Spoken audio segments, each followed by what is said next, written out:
Hi guys. Okay, so yesterday was my first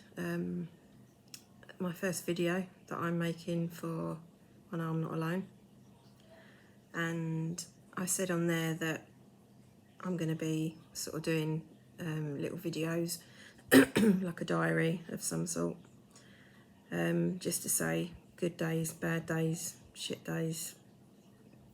Well, today was one of those. I think I spoke too soon and jinxed it. From the moment Nathan got up, I could hear him downstairs because he's so quiet when he gets up. He just tiptoes down the stairs, obviously not intentionally and everything else. But he decided to come down while I'm still asleep. He goes to the fridge, generally every day. And on this occasion, he thought he does close it behind him, which is which is really helpful, obviously, the food don't go off. But he'd thought he'd take some tomatoes out of it. Yeah, and take those and bite little chunks out of it and then just leave seeds all over the carpet in the front room. I really should get laminate, which I'm going to get my boyfriend to try and sort out soon. Along with that, he ate the cat food with it. I don't know how many of your children eat various strange things. Nathan's just partial to the cat food if I haven't put it away the night before, which, you know, shamefully I do forget a lot of the time. But it never does him any harm. I know it sounds absolutely disgusting. But yeah, so that was really nice to wake up to. But before I'd actually come downstairs, he just decided to just carry on screaming and shouting. I told you yesterday he's muted, so he can't really say, obviously, words and stuff. But he thought he would just come into me and then, you know, slap me around the face and scratch my arm. Which is not that terrible, but I've had worse. He then went into Joshua's bedroom, his brother, and more or less did the same thing. So he then woke him up. It's about 7:45 in the morning.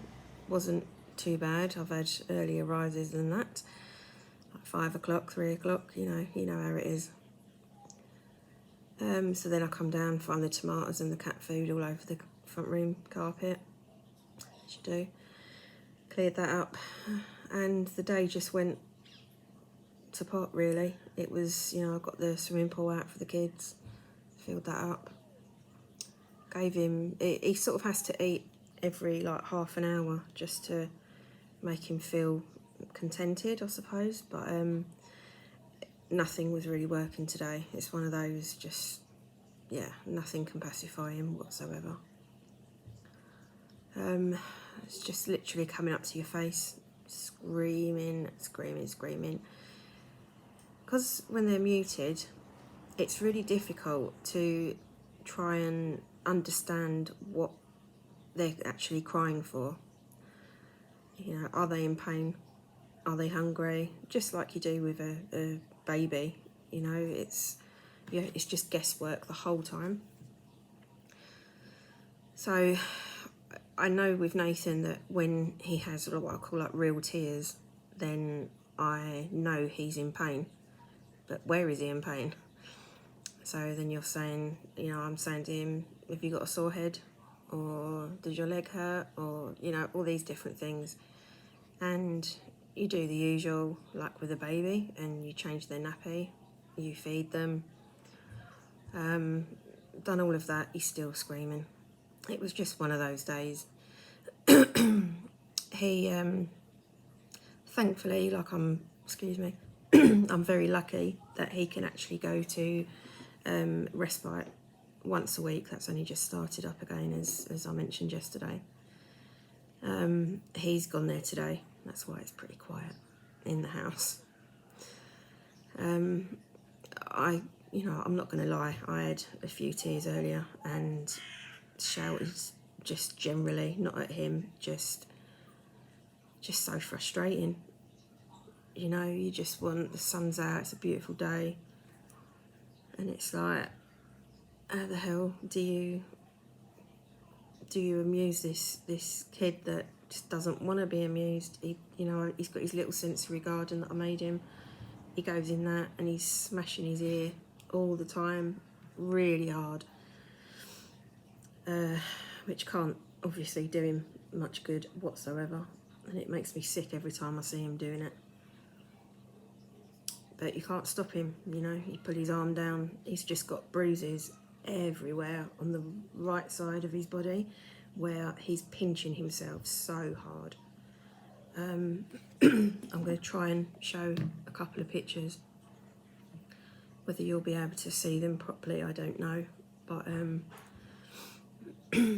just to the extent of what he does to himself. I'll try it this way. If it doesn't work, then sorry, got the... No, I'll do it the other way around. Okay, so this is his leg when he pinches himself. And just bear with me, I'm just going to get another one for you.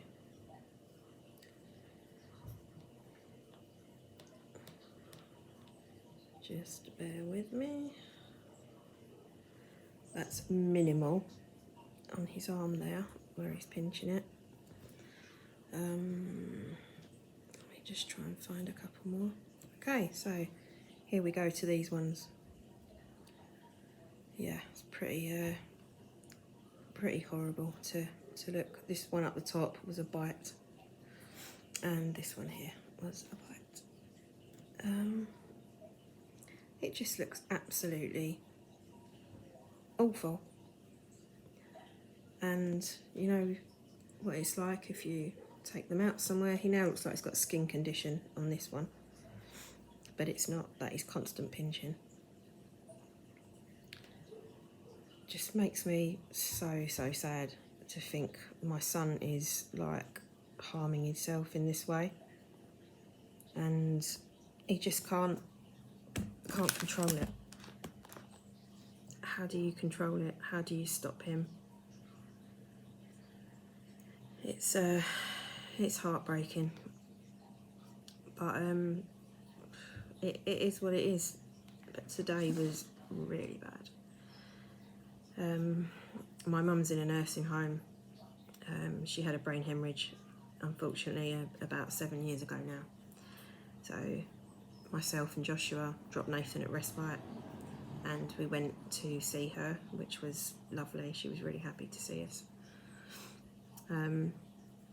So we did that. We did a bit of shopping, and that's it. We're now home. We're going to sit and watch a couple of films together tonight, me and Joshua. A bit of quality time together. But yeah, the tears were certainly rolling earlier, and I can feel them on their way at the moment. So apologies in advance, but I said yesterday I'm not going to apologise for getting upset, because it is upsetting. You know, you look at this newborn baby when you have it, and you just want to do every single thing that you can to protect it. And I can't do that with him. I can't stop him hurting. I can't stop him being angry and sad, and it's heartbreaking. You know, you just want to do your best every day, and nothing works. You know, you say, come over, come and give me a cuddle, and he comes over and he just puts his head on you quickly, and then just jumps up again and just screams in your face again. And you're like, Jesus, I just wanted a hug. I know there are a lot more children that have this, you know, that have autism that are much worse than Nathan, but I can't really obviously speak for them. I'm not living with them daily and things like that, so I'm just I'm just talking about how things are with myself, Joshua and Nathan, and how difficult daily life is. You know, I know that if Nathan hadn't have gone respite this evening, then he'd have just been doing that till the moment he went asleep. And obviously you get a bit paranoid because neighbours can hear him screaming, and you know, I do really stay patient 99% of the time with him, but when it's constant, you know, the whole time he's awake 12, 13 hours a day, and you're woken up from from being asleep to this, you know, your child acting like he's possessed or something. It's tough. It's really tough.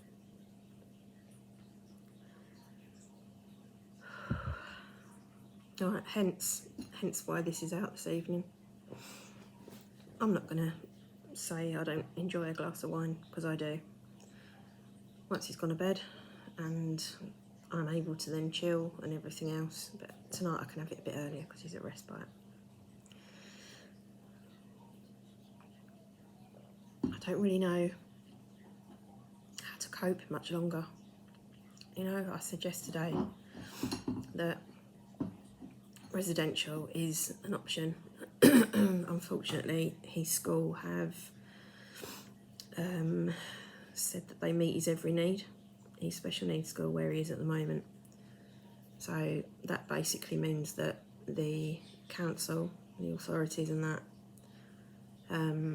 basically take the word of the school over a parent's view and a parent's home life. You know, of course the school can meet his every need. They've got so many more facilities than obviously I've got at home, and there's more adults. He needs a 3-on-1 sometimes just to change him, whereas at home, you know, there's just me. And again, it's not a sob story, it's just, why does the home life not come into it? You know, we've got the 6 weeks. What are we going to do in the 6 weeks? He doesn't like going anywhere. He just likes a field, and that's it. It's like we need to try and find places that would give parents some like respite, just for like 3 days or something, 2 nights, 3 days consecutively, and then it would just give that parent or parents, carers, whatever, a chance to go somewhere overnight with their siblings, go down the seaside and stay in a hotel for a night. We need more places like that, because I don't want to have to sort of keep begging where he is now, because, you know, they can't always accommodate Nathan for 2 consecutive nights. That's once in a blue moon. That was like 3 years ago, and again they did that about a month ago. So it's a real downer video today, I do apologise. But I said I'm not going to do apologies, so I'll take that back. It's all I want to just keep saying is it's just so tough, and you don't know how strong you are until that's your only choice. Yeah, but today I was on the edge.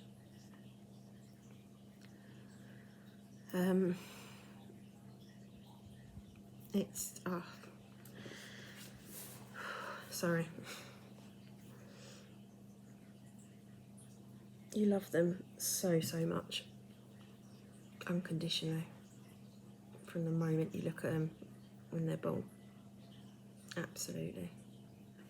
They're an absolute, I'm not very religious, but they're an absolute gift from God, from someone up there.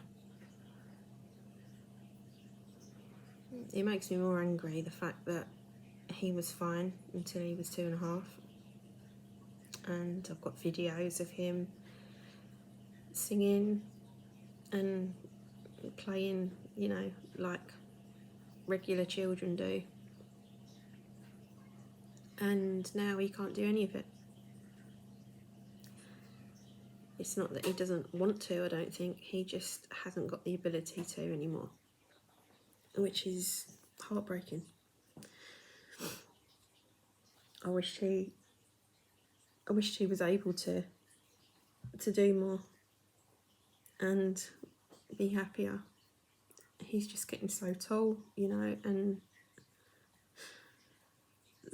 my fences are like 6 foot high, but he's a climber.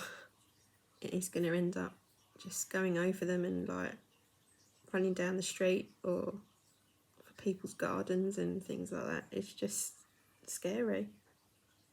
What are you supposed to do?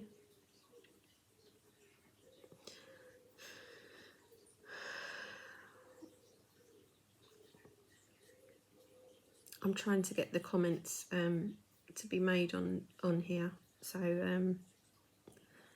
people can comment and just let me know that you're all in the same position, because I know you are.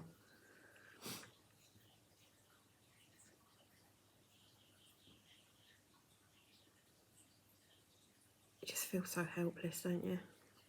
You know, you look at them every day, you look at them when they're asleep and just think like, just let me take this away from you. And you can't. You've got to face it. And with it being regressive, I have obviously faced facts that he's not going to get better. He's going to continue to deteriorate. How do you cope with that? You can't. I'm not going to be able to change his nappy when he's older. It's going to be physically impossible. He kicks me in the head most times, or the chest, when I do it at the moment. So imagine him at like 15, whatever, you know, he's going to be so tall and strong. He's pulling hair a lot. He was trying to do that today in the garden while I'm cutting the grass. Nearly went over the bloody lead of the grass. The lawnmower. That was a close call. It's good to have a break sometimes. You know, I would urge all of you just to, if you don't get respite, then apply for it. There's really not many around. And I'm one of the lucky ones in that respect. A consolation is we've also got 8 hours care per week just been granted, which is starting next weekend. Apologies if I've already mentioned that, but anyway, I'm saying it again. That is going to help, but again, it's just not long enough, is it? You need a whole 24 hours not to have eyes at the back of your head. Not have to worry, are the windows open or are they on child lock? Because thankfully at the moment he doesn't know how to do the child lock, to flip that a little bit.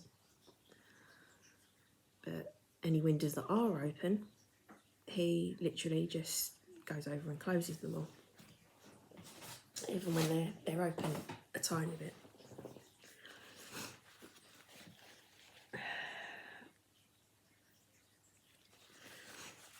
Oh, this is a really, really depressing one today. I'm really sorry. It's good. It's good to talk. It's good to get things off your chest and admit, like I said yesterday, that you're having a shit day.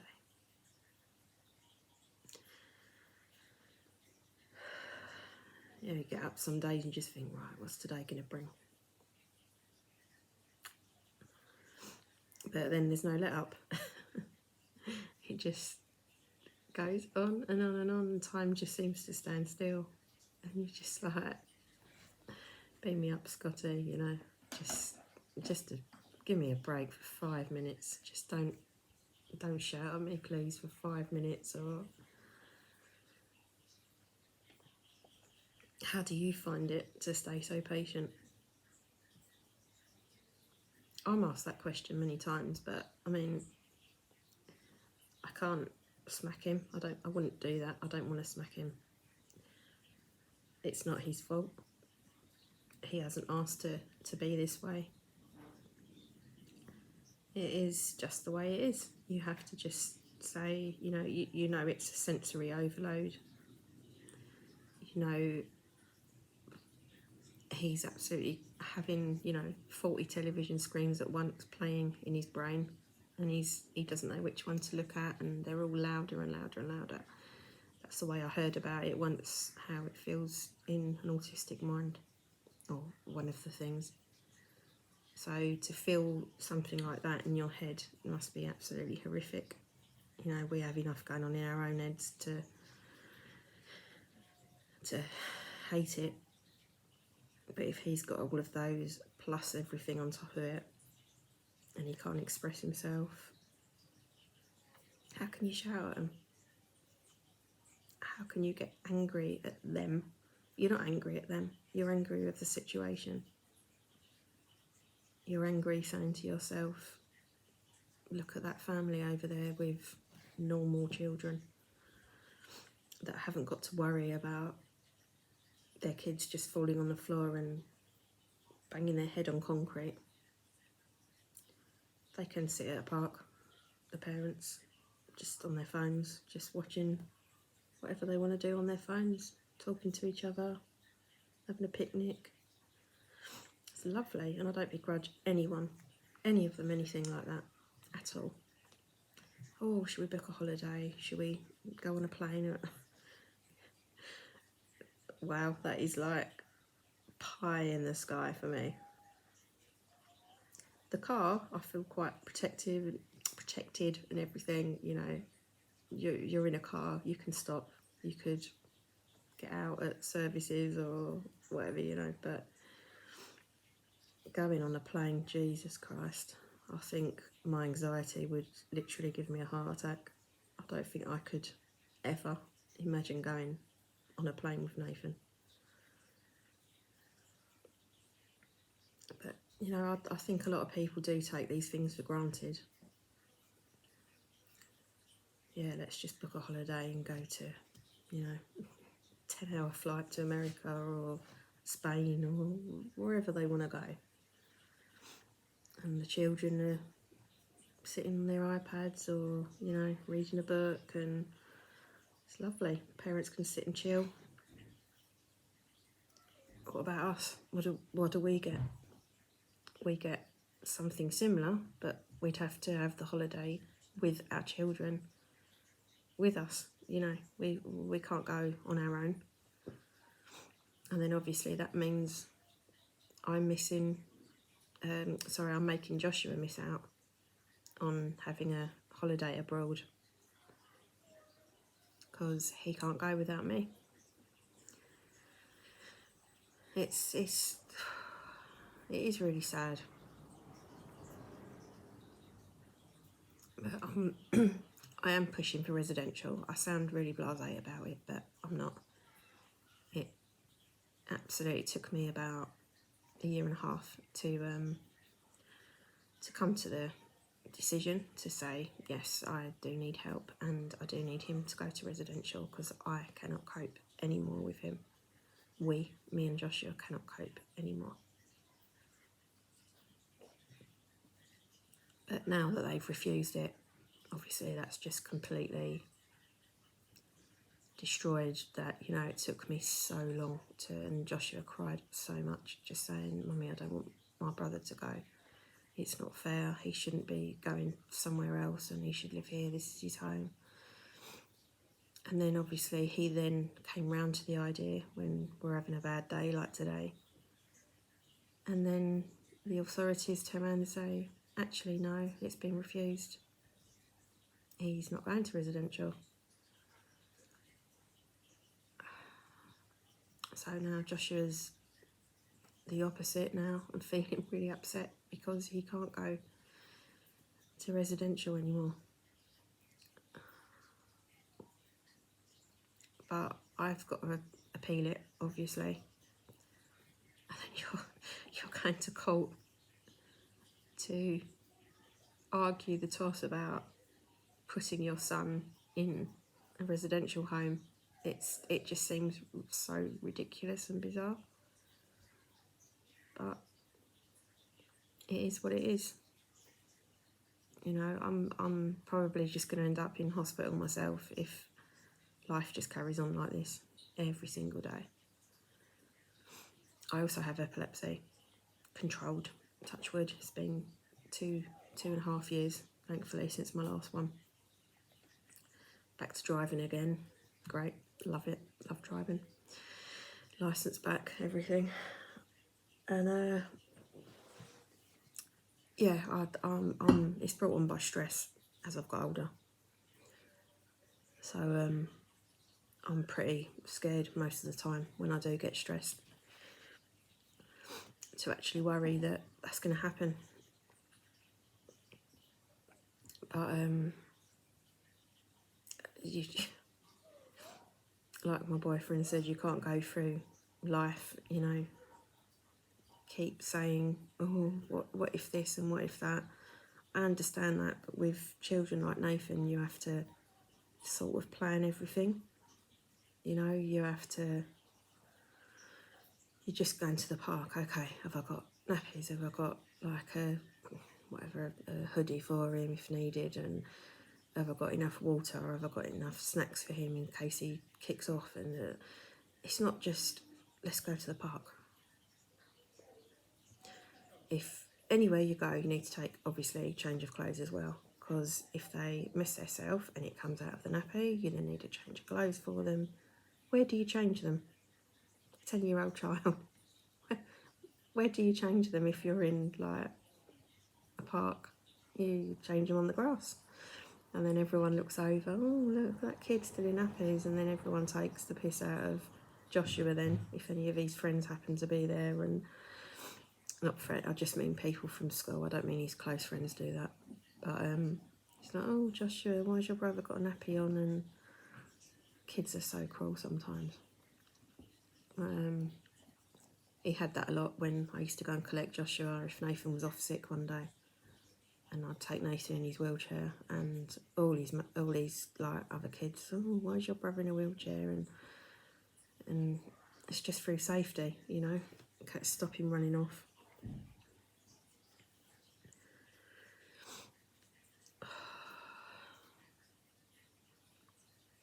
Well, I'm going to end this here.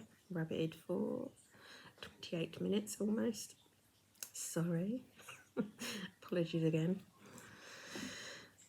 I'm going to sit in the garden for 10 minutes while I drink my lovely glass of red.